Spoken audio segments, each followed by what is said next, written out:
암호화폐 시장에 어마어마한 자금들이 들어오고 있습니다. 또한 그 자금들의 유입은 이제 시작일 뿐입니다. 2024년 역대급 부유장과 함께 경제적 자유를 이룰 수 있는 이유, 그 핵심은 이것입니다. 안녕하세요, 크립토피아입니다. 금일 브리핑 시작해 볼게요. 자, 먼저 대장인 비트의 흐름 당연히 체크해 봐야겠죠. 비트코인 가격이 역대 최고치를 계속 경신하면서 현재 계속해서 ETF에 엄청난 자금들이 유입되고 있거든요. 예를 들면 볼러틸러티 시어스의 비트코인 2배 레버리지 ETF로 월간 순 6억 3천만 달러의 자금이 유입됐는데, 이게 블랙록과 피델리티 현물 ETF를 제외한 최대 유입 기록이에요. 더불어 선물 기반 비트코인 ETF들은 역대 최대 수준인 83,300비트에 투자 중이며, 이러한 레버리지 활용 비트코인 ETF는 시카고 상품거래소 미개지 약정의 25% 가까이를 차지하고 있죠. 이처럼 2배 레버리지 비트코인 ETF로 막대한 자금이 몰리는 것은 최근 비트코인에 대한 매수 수요가 엄청나다는 뜻이기 때문에 비트코인의 파생 상품 시장에 대한 늘어난 관심과도 궤를 함께한다고 볼 수 있어요. 그리고 시카고 상품거래소 비트코인 선물 미개지 약정이 사상 최고치를 기록 중인 가운데 비트코인 선물의 현물 대비 프리미엄도 20%까지 확대된 상태거든요. 볼러틸러티 시어스의 ETF가 현재 약 36,025개에 달하는 비트에 투자 중으로 비트코인이 신고점을 찍은 이달 중에만 익스포저가 2배 이상 늘었고, 계속해서 비트코인에 관심이 뜨거워지면서 월가의 다양한 자산 운용사들이 비트코인 레버리지 ETF 상품 출시를 서두르고 있는데, 그중 프로쉐어즈는 5개의 레버리지 롱 및 숏 비트코인 ETF를 출시할 예정이며, 바이키리는 최근 2배 레버리지 상품을 출시했어요. 이 말은 즉 역대 최고치를 찍은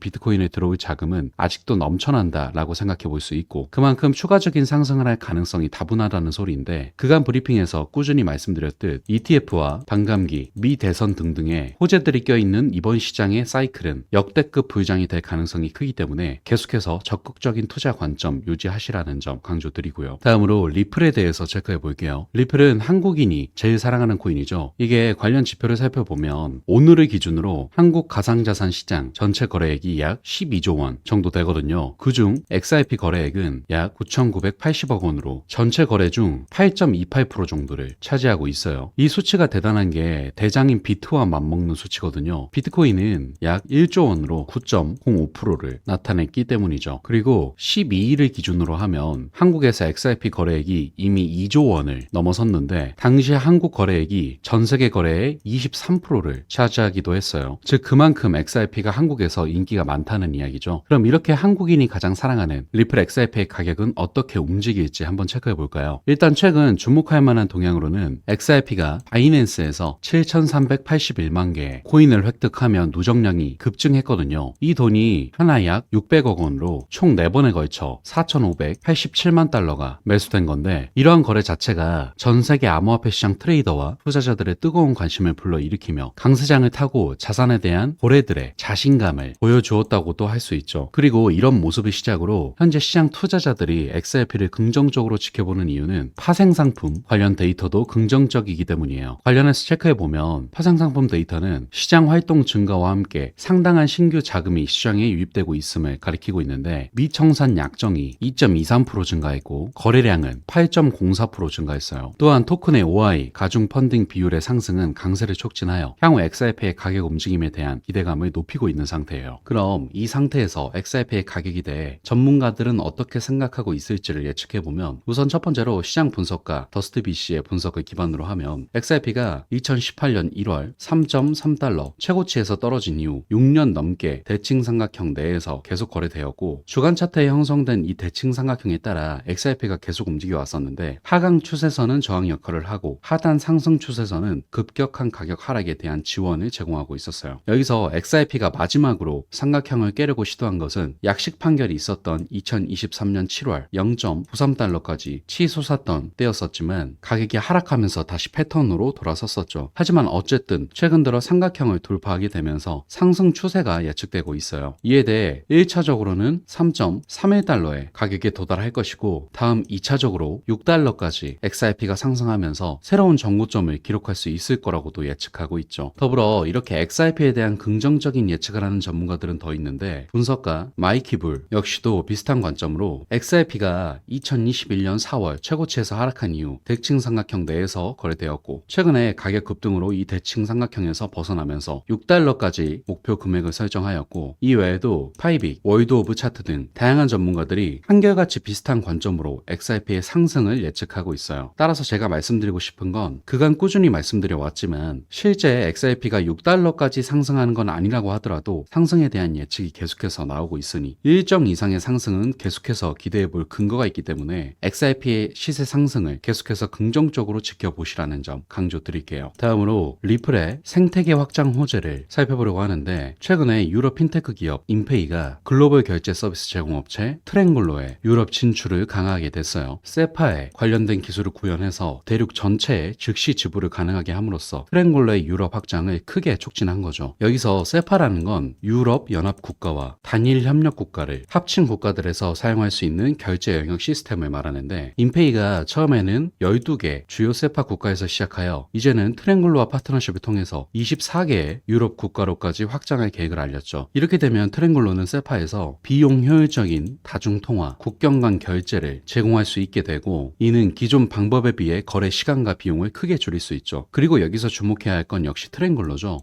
2022년부터 트랭글로는 리플의 ODL 서비스에서 핵심적인 역할을 맡고 있고 사전 자금 조달 없이 25개의 결제 통로에서 즉각적이고 비용 효율적인 국경 간 결제를 가능하게 했어요. 더불어 리플 측은 트랭글로의 지분 40%를 이미 2021년 인수했었기 때문에 이번 파트너십은 리플에게도 큰 힘이 된다고 볼 수 있죠. 따라서 결과적으로 보면 유럽과 일부 국가에서 사용하는 지불, 결제, 송금, 이체, 은행 결제 방식인 세파에 리플의 시스템이 녹아들었다고 할 수 있는데 유럽의 웬만한 은행은 세파 결제가 다 가능하기 때문에 리플의 국경 간 송금 분야가 유럽 쪽에서 엄청나게 활성화될 수 있는 기반이 마련됐다고도 볼 수 있죠. 여기서 물론 이 같은 리플의 국경 간 결제 생태계 확장은 특별한 건 없는 소식이지만 유럽 지역 전체의 생태계에 녹아들 수 있는 규모가 매우 큰 소식이기에 크게 긍정적으로 체크할 수 있겠고요. 다음으로 그럼 이렇게 기분 좋게 생태계 확장을 하고 있는 리플이 제대로 된 가격 탄력을 받으려면 어떤 게 핵심일까를 생각해보면 역시나 소송의 해결이 핵심이 되겠죠. 최근에 리플 소송과 연관이 깊은 코인베이스와 SEC의 소송에 대해서 짚어보려고 하거든요. 일단 2022년 코인베이스는 SEC에 대해 디지털 자산과 관련된 명확한 규칙을 청원했었지만 지난해 12월 SEC는 이 청원을 기각했죠. 하지만 여기서 물러서지 않고 코인베이스는 최근에 제3순회법원에 SEC가 가상자산 규제 제정 요구를 거부했다는 이유로 다시금 청원서를 제출했어요. 이에 대해서 코인베이스 법률 책임자는 SEC는 법에 대한 해석이 매주 바뀌고 있고 집행에 의한 규제를 벌이고 있다 라면서 크게 비판하는데 현재 보이시는 이 표는 코인베이스의 게시 브리핑 표라고 보시면 돼요. 표를 보면 SEC가 2018년에 전 기업 재무이사인 윌리엄 힘머를 통해 디지털 자산만으로는 증권이 아니라고 주장했지만 다시금 SEC는 2021년 리플을 상대로 한 소송에서 이 입장을 바꾸면서 당시 디지털 자산은 일종의 증권인 투자 계약을 구현하고 대표한다고 주장했죠. 즉 디지털 자산이 증권이라 했다가 안 했다가 계속해서 말이 바뀌는 SEC를 크게 비판한 거죠. 그래서 일단은 법원에서 이에 대해 어떻게 판결할지는 아직 모르겠으나 어쨌든 일전에 리플 소송 담당 판사는 이런 SEC의 말 바꾸기를 위선적이라고 표현했고 코인베이스 담당 판사도 SEC 규제 범위가 너무 광범위하다고 말한 바 있기 때문에 SEC의 기존 규제 방식이 크게 바뀌지 않는다면 법원 역시도 SEC의 이런 부정적인 스탠스가 바뀌기는 어렵기에 코인베이스가 계속해서 유리한 입지라고 생각할 수 있어요. 여기서 물론 코인베이스와 SEC의 소송도 언제 종결될지는 모르지만 결과적으로 코인베이스와 리플은 사실상 같은 계열의 소송이기 때문에 이 같은 유리한 입지는 리플에게도 도움이 될 수 있다는 점 긍정적으로 참고하시길 바라며 금일 브리핑은 마무리하도록 할게요. 마지막으로 영상 하단의 고정 댓글 보시면 이런 시장의 다양한 관점들에 대해 교류할 수 있는 소통방 링크 있으니까 많은 참여 부탁드릴게요. 감사합니다.